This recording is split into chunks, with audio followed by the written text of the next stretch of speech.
अनेकांना प्रश्न पडतो भागवतात राधा राणीचं नाव का नाही. तर असं सांगतात जे भागवत सांगायला बसलेत ते शुकमुनी परीक्षितीला भागवत सांगतायत आणि परीक्षितीला 7 दिवसात मोक्ष हवाय.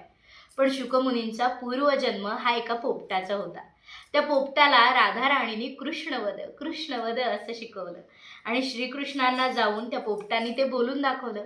श्रीकृष्णाने त्या पोपटाला राधा कृष्णवध असं बोलायला शिकवलं आणि ते राधाराणीला ज्यावेळी त्या पोपटाने ऐकवलं त्यावेळी राधाराणीने त्या पोपटाच्या डोक्यावरून हात फिरवला आणि सांगितलं, श्रीकृष्णाची अखंड गाथा सांगता यावी असा तुझा पुढचा जन्म होईल.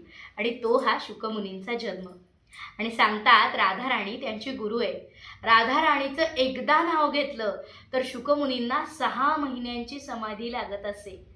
त्यामुळे परीक्षितीला 7 दिवसात मोक्ष मिळायचा आहे, तर राधाराणीचं नाव मध्ये घेतलं नाही. पण असं सांगतात जिथं जिथं कृष्ण आहेत तिथं तिथं राधा निश्चित.